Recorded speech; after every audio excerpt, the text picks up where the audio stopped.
참빛교회 성경 공부 함께 하신 여러분들 주님의 이름으로 환영합니다.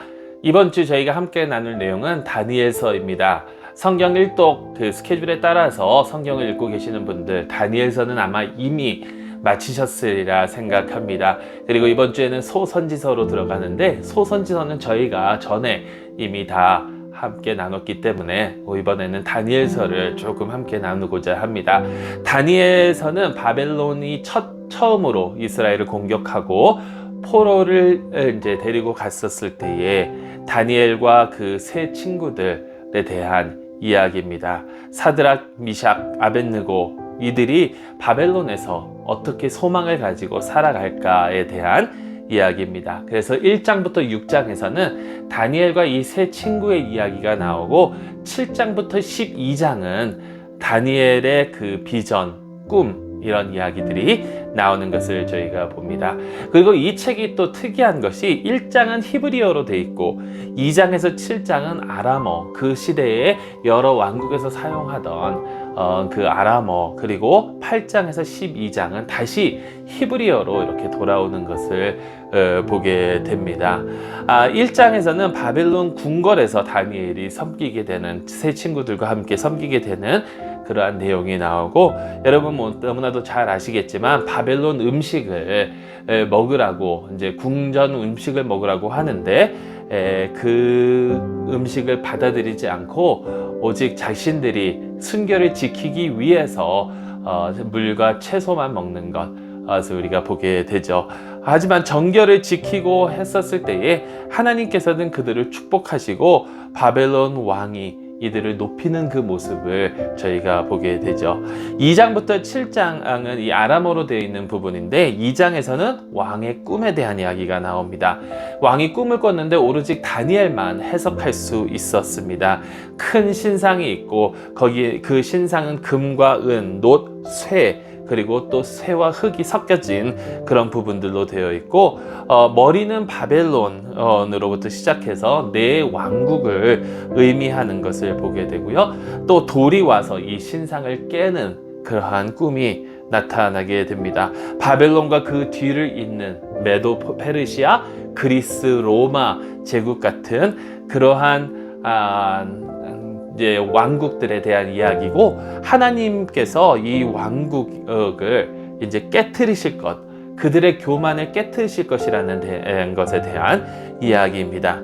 3장은 다니엘과 세 친구에 대한 이야기죠. 금 신상에 절하지 않아서 풀무불에 던져진 이야기, 그리고 하나님께서 그들을 구원하신 이야기, 우리가 너무나도 잘 아는 그런 이야기입니다.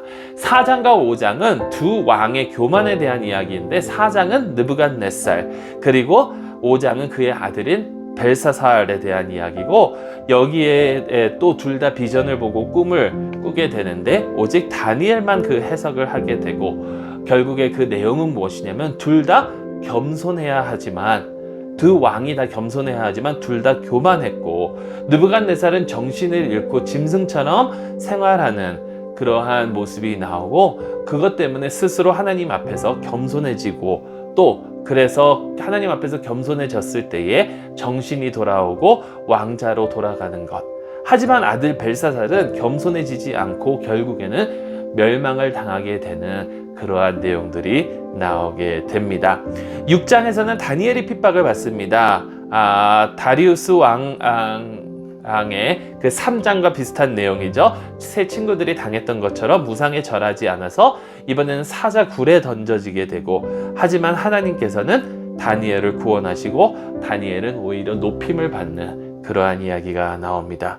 7장은 다니엘의 꿈에 대한 이야기인데, 이거는 2장의 느부갓네살 왕이 꾸었던 꿈과 비슷한 이야기입니다.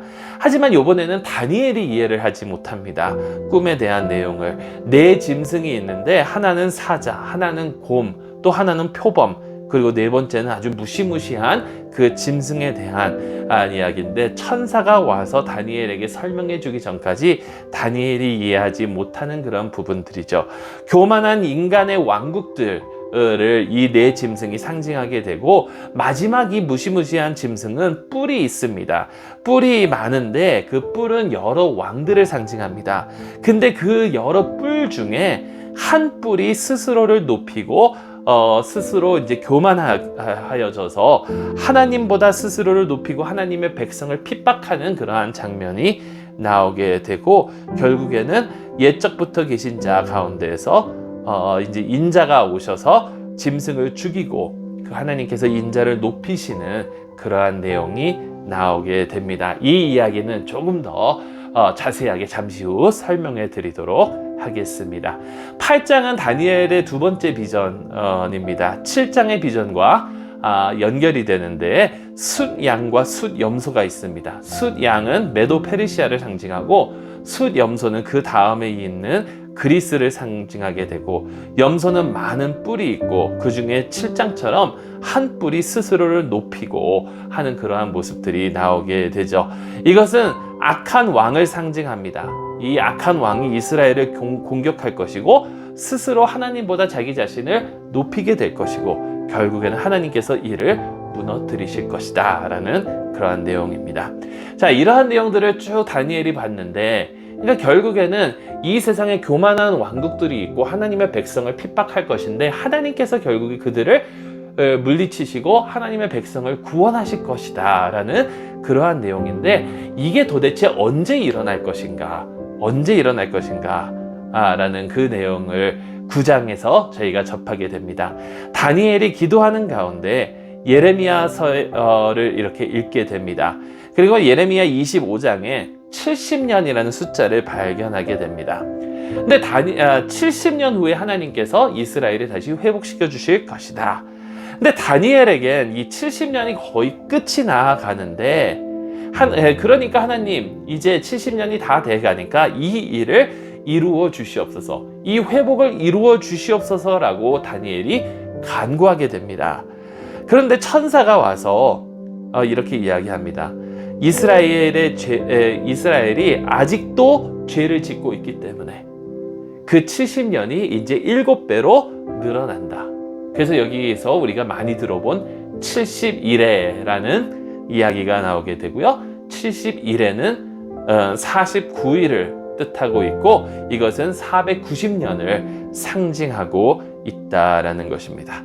그러면서 이제 10장에서 12장은 다니엘의 세 번째 비전, 그래서 여기에는 페르시아와 그리스에 대한, 그래서 그리스의 그 알렉산더 왕과 여러 왕들에 대한 이야기들, 결국에는 북쪽에서 왕이 와서 예루살렘을 점령할 것이고 성전에 우상을 세우고 스스로를 높이는데, 이 왕마저도 결국에는 죽임을 당할 것이다 라는 그러한 내용들이 나온다라는 것입니다.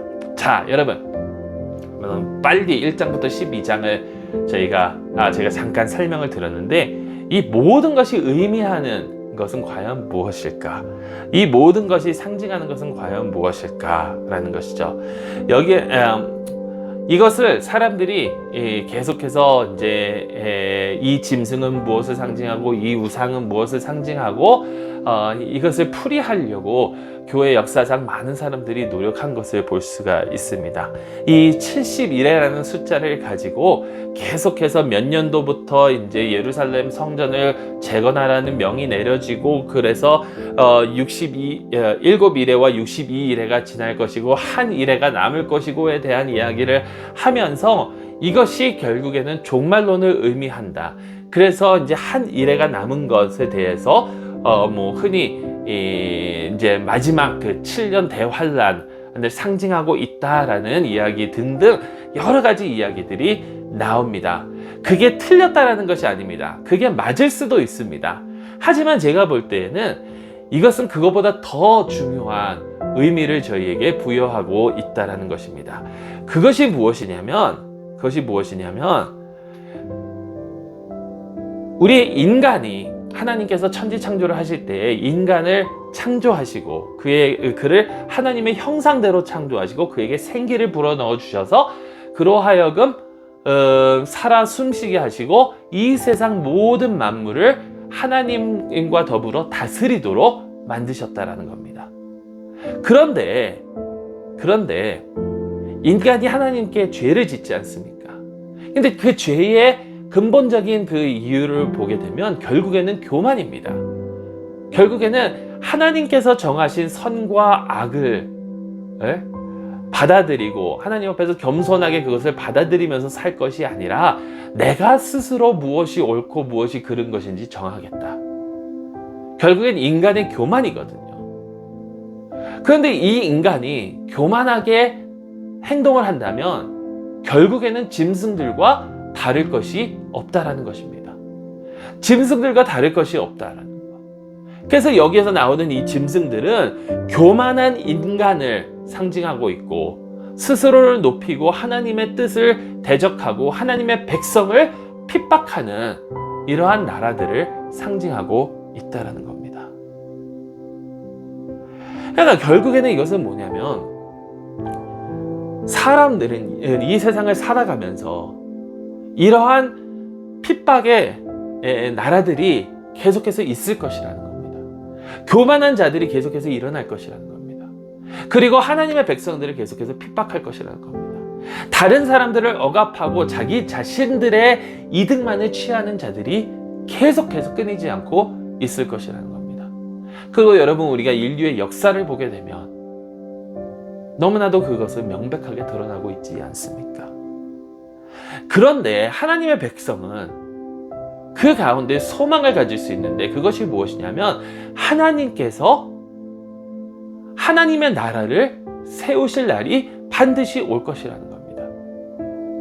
그래서 여러분, 제가 한 군데만 읽어드릴게요. 다니엘서 7장 말씀입니다. 다니엘서 7장 9절에서 14절 말씀 잘 들어보시기 바랍니다.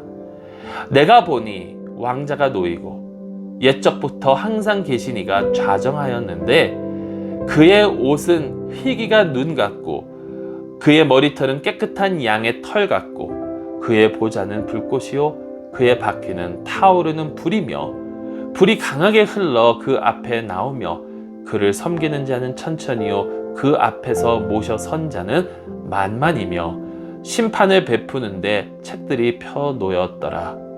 그때에 내가 작은 뿔이 말하는 큰 목소리로 말미암아 주목하여 보는 사이에 짐승이 죽임을 당하고 그의 시체가 상한 바 되어 타오르는 불에 던져졌으며 그 남은 짐승들은 그의 권세를 빼앗겼으나 그 생명은 보존되어 정한 시기가 이르기를 기다리게 되었더라. 내가 또 밤 환상 중에 보니 인자 같은 이가 하늘 구름을 타고 와서 옛적부터 항상 계신 이에게 나아가 그 앞으로 인도되매 그에게 권세와 영광과 나라를 주고 모든 백성과 나라들과 다른 언어로 말하는 모든 자들이 그를 섬기게 하였으니 그의 권세는 소멸되지 아니하는 영원한 권세요 그의 나라는 멸망하지 아니할 것이니라. 아멘. 여기에 그 네 짐승이 있었고 거기에 이제 뿔이 있었다라고 말씀드리지 않았습니까? 근데 그 뿔이 있었던 그 마지막 짐승이 결국에는 죽임을 당하게 되고, 근데 이것을 누가 죽이냐면 옛적부터 계신 자 하나님이십니다. 하나님께서 이 세상의 악한 자들을 이미 그 느부갓네살과 발세살의 내용으로 본 것처럼 교만한 자를 죽이시고 겸손한 자를 살리시는 하나님. 그런데 여기에 그 하나님의 왕국을 다스리기 위해서 누가 오시냐면 바로 인자가 오신다라는 거예요. 인자는 말 그대로 해석하면 사람의 아들입니다. 이게 도대체 무슨 말일까? 사람의 아들. 여러분 잘 보세요. 사람의 아들, 이 인자는 결국에는 하나님께서 원래 인간을 창조하셨을 때에 그들이 했어야 할, 그들이 마땅히 지켰어야 할, 그들이 마땅히 살았어야 할 삶을 온전히 사시는 참된 인간이라는 것입니다. 참된 사람, 하나님의 뜻대로 온전하게 된 참된 사람. 그러니까 우리가 어떻게 보면 그 인자처럼 되어야 되는 거예요. 인자와 같은 모습이 우리의 모습이어야 됐다는 겁니다. 그 모든 것을 다 포용하시는, 그 모든 것이 다 계시는 그분, 그 인자가 결국에는 누구냐면, 그 인자가 누구시냐면 바로 우리 주 예수 그리스도시다라는 겁니다. 우리 주 예수 그리스도. 예수님께서 스스로를 인자라고 특히 누가복음에서 말씀하지 않으셨습니까? 우리가 마땅히 해야 할 삶을 사시는 분, 그분에게 결국에는 하나님의 왕국을 그분이 다스리실 것이고, 이 세상 모든 사람들이 그에게 절하고 그에게 경배하고, 또 그를 믿는 주님의 백성들은 그와 함께 이 세상을 다스리게 될 것이다라는 거죠. 다시 말해서 다니엘은 저희에게 소망을 주고 있습니다. 이 세상을 보면 우리가 억압당하고 힘들고 어렵고 고통스럽고 핍박받고 그러한 삶을 살아가고 있다 하더라도, 우리가 소망을 가질 수 있는 것은 결국에는 하나님께서 하나님의 나라를 세우실 것이라는 것. 인자가 오셔서 하나님의 나라를 시작하시고 그 하나님의 나라를 통치하실 것이라는 것. 그것을 가지고, 소망을 가지고 그 약속을 붙들고 나아갈 수 있다라는 겁니다. 하나님께서는 짐승들을 상대하시고, 즉 이 세상에 억압하는 교만한 인간들을, 교만한 악한 자들을 물리치시고 하나님의 나라를 세우실 것이라는 것.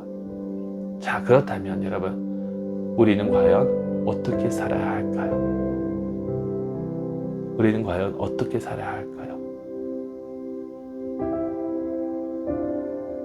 그러면 저는 이렇게 생각합니다.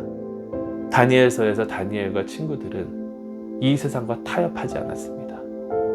그들을 억압하고 그들에게 프레셔를 주고 그들로 하여금 죄를 짓게 만드는 그 시대에 타협하지 않고 스스로를 정결하게 하며 나아갔다는 겁니다.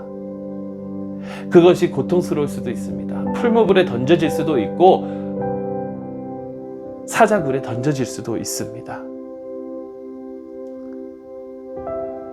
그렇지만 그들은 하나님의 약속을 믿고 하나님을 의지하며 나아갔다라는 것입니다.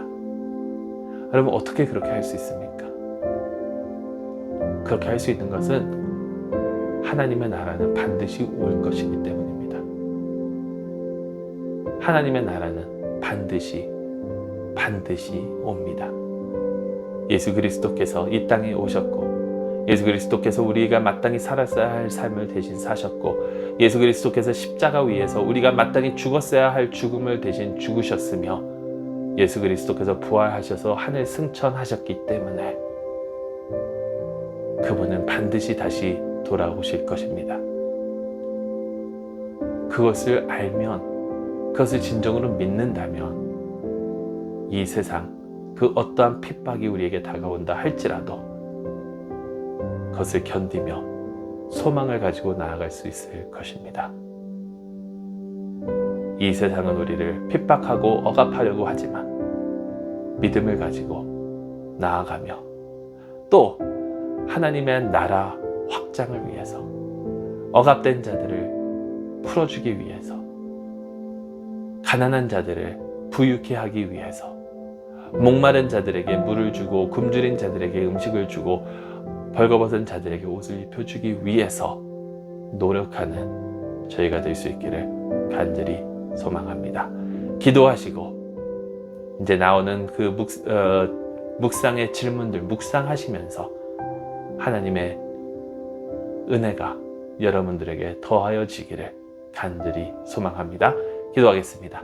하나님 아버지, 참으로 감사드립니다. 다니엘서를 통해서 아버지 하나님 소망의 말씀을 주심을 감사합니다.